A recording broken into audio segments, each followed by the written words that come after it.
Alright, we're back for game 3 of Rally Ascension 3.0 versus Esper Superfriends, if I'm not mistaken.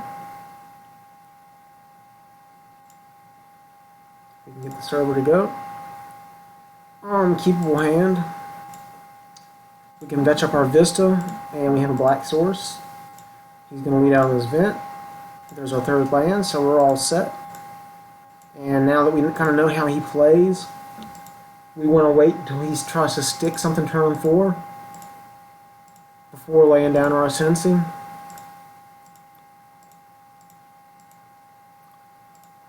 So we'll go ahead and try to rush in Zulaport. Not too concerned if he clashes it. At least that's one less counterspell we have to worry about. Zulaport in the graveyard is just as good as one on board in the end. Well, you know, he's drew one. So we'll try to rush in another Zulaport. And we will get ready for this next turn that he will be playing his turn 4, and he didn't. So we'll go ahead and attack. We'll play a Visionary. So we drew a Husk. So we got a Husk to essentially rush into a counterspell. So there he goes to the North set. So now's our time to get the Ascendancy in.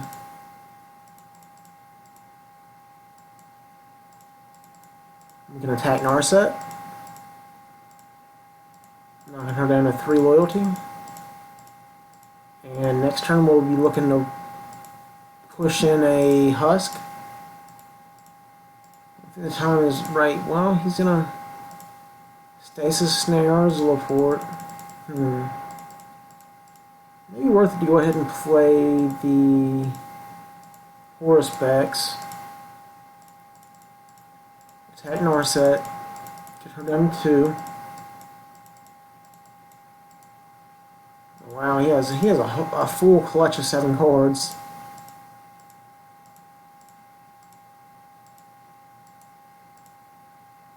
So here it may have been more correct to play a Zulaport, hope that he counterspells it. So he's going to exile the Grim Haruspex. So yeah, I wish I would have played my Husk so I could have ate that Haruspex, or ate something else and then got some more cards. Now that we know we're free to play whatever we want, we'll play another Zulaport. We've got one in the yard. So it's looking pretty grim for him as soon as we get to Rally. It's pretty much going to seal his fate. So we're going to go ahead and sack. Get our triggers.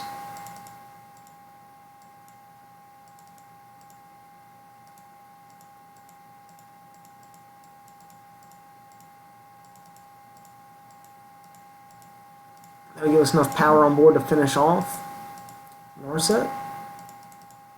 Now we have 6 mana, exactly the amount that we want. So Narset's going.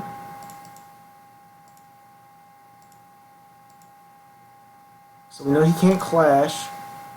He could negate, and he doesn't. That's going to hurt him a lot.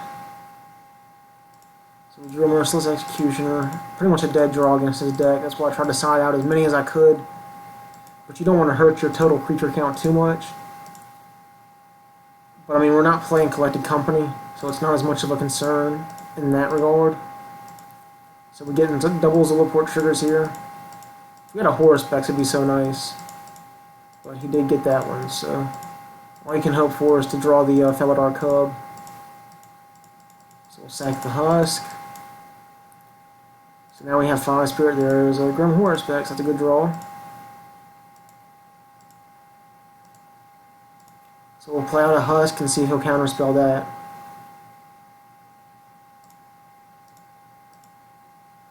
So he's going to Ojati's Command. Sure. So now is our opportunity to play a Haruspex. And he doesn't catch that one.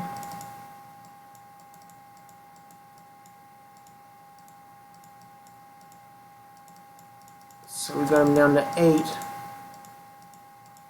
He fetches and goes down to 7. He's going to dig. Oh yeah, he's just getting... Guess he doesn't have Jace in his deck. Because he's eating through the cards in his graveyard with no regard as to what he leaves. So, really good chance that he doesn't have a Jace in his deck.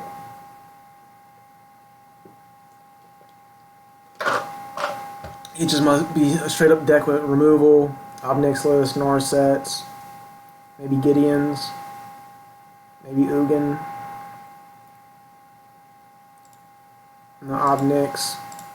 I guess he gets his win condition off the Obnixilis, get him in play and tick him up, while keeping the board clean with all these exile effects. So we'll go ahead and attack him. That'll be game if he doesn't have an answer. And if he taps too low,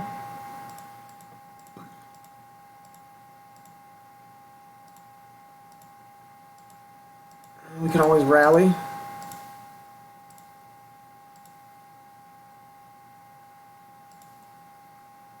So his Shambling Vent died because of the Haruspex killed it, so we didn't need to play the Edict effect. See, the Edict effect is still good at catching their defensive Shambling Vent plays. So he tapped low, which means that he will die due to triggers with double Zulaport, and you see how many spirit tokens. We're going to make 1, 2,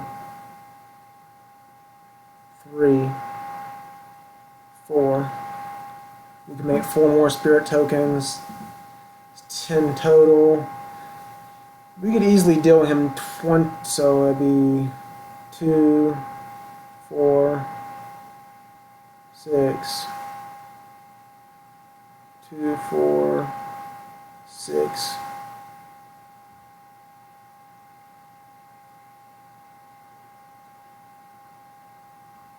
So we could deal him 28, 27 damage this turn, maybe, through life drain effects. You know, you're going to get that little bit from sacking them too, but more than enough to kill him. So on turn 10, the deck usually seems at turn 8, 9, 10, you can do a 20 plus life drain on your opponent, which is more than enough. We'll try to get some more games up and see where the deck goes from here. So far, really happy with the build. Haven't ran into too many problems. Things like Ugin are annoying. You can play through them, but that's why we pack the Utter Ends and whatnot to be able to deal with that. And you have the Dim Protector so you can get your Utter Ends back. So there's not too much of a concern for playing this deck. You know, every once in a while you're going to get into situations where you get screwed on mana. Maybe you get screwed on colors, and you don't have the black to cast what you need to early on to build up your board. But it's fairly well balanced.